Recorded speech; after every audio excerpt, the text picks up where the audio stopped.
Alright, let's go over this spec. We have become a Battlerager. Battlerager, indeed. Let's start at the beginning. We get Berserk, which will heal ourselves for 90% of the damage we're doing, but it cannot heal us for more than our starting life when we use it. And we have Next Slash in here that is only usable after we Berserk.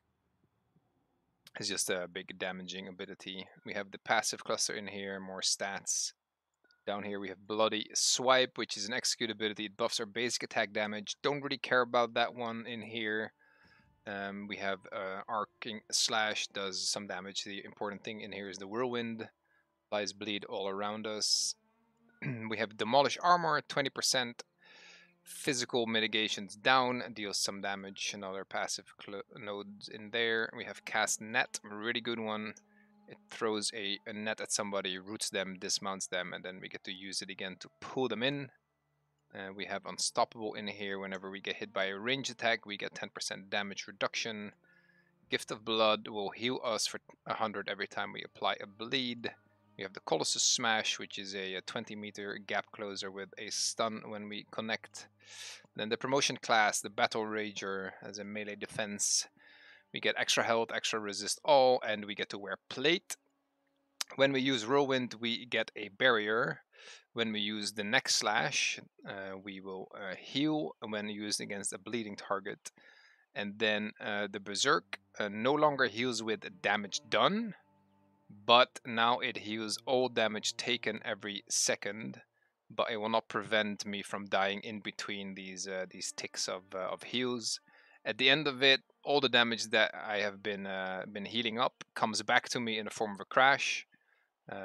So you get all the damage that you just healed up back at you, but you get to mitigate that either by striking bleeding targets 10 times while you are berserking. Then you get 100% mitigation for the crash damage, or you can use your ultimate. And then at the end, you get a damage bonus after the berserk ends based on the damage taken. We don't really care about the damage bonuses. I've built this as a pure tank. The other passive in here is we get a 200 health buff for 9 seconds for each enemy within 20 meters when we berserk. And we have Iron Hide in here, which is a AoE slow, and it increases my my resist all, my bleed damage, and my attack power. Passives in here for the mitigation and the control. The damage is whatever. And we have taken the Justice Domain in order to use Runecaster, because I think Runecaster is amazing.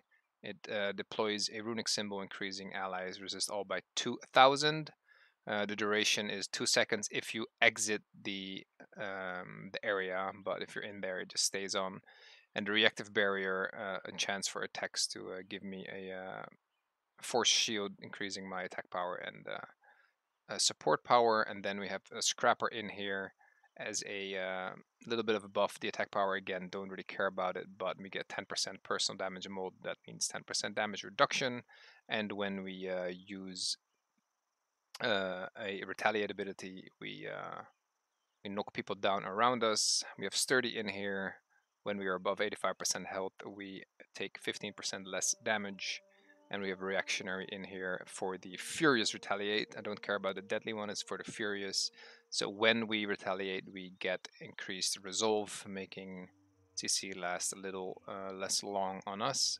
For the build, the stat points, I've put everything into Constitution, and a couple points that were spare I put into Strength. As you can see, we have nearly 13,000 health, so we are one massive tank. How does this play? What do you do? Well, you're a tank, so your job is to engage. You can do it in 2 different ways, either throwing a net on somebody and then putting them in, and then you have a target in front of you. The dummy doesn't want to move though, but you know, if that was a player, that would work.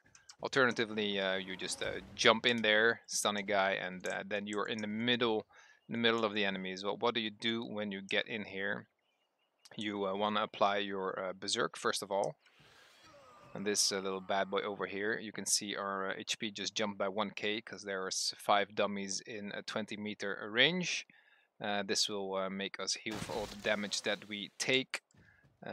When we are in the team, we apply all of the bleeds with the Whirlwind. As you can see, we're healing every time that we are applying applying these bleeds. We have on our number 4 an armor break in here. If we need to focus down a target, we reduce their phys mitigations. We have Erasure, number 6, that is a stun ability just to help lock down a person. And this at number 8 is the AoE slowing ability that will give us Ironhide buff, increasing our resist all. And then the 0 is the Into the Fray, the other buff to increase our personal damage modifier. And number 9 is our runic symbol, increasing more resist all. So you get into the team, you get some buffs up, and you just start tanking things, all the while healing up when we're applying bleeds. And with the Berserk, obviously taking a lot of heals from that. So what is important about this class is to mitigate the Berserking crash damage, which is easy to do by just ulting, but the ult has kind of a long cooldown. This is very cool and flashy. It knocks people down, but as you can see, it takes a while to recharge. So the other way to do that is by berserking up and literally simply just whirlwinding and applying bleeds, because now we have 10 stacks of blood craze that goes rapidly, and that prevents the whole crash damage. So let's do that again because it goes over quite fast, but every time we apply or we hit a bleeding enemy, we get the blood craze in here. The tooltip is a little borked, but that is 100% mitigation for the crash damage. So that is also quite an easy way of just mitigating the whole crash damage just by whirlwinding, right? We're healing some from applying our bleeds, and we just insta stack up our thing. If you get interrupted while doing that, then there's always the ult back up to prevent the crash damage from happening. But very, very straightforward. The important thing to note is the caps on our resist. So if we use the runic symbol, if we go into our resist here, we're capped on 2500 resist all, and these are a little bit higher, but we're just capped on resist all. So we don't want to overlap all of our resist buffs. So when the Rune Sanctuary runs out, then we get to use the Ironhide. We have one thing I didn't show, and that is a neck breaker.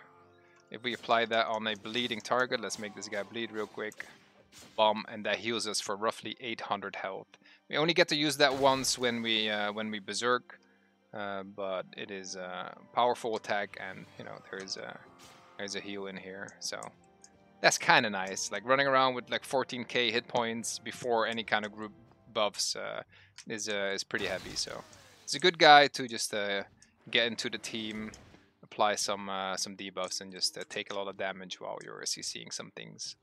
So that is how this little fellow over here plays. It is the Battlerager.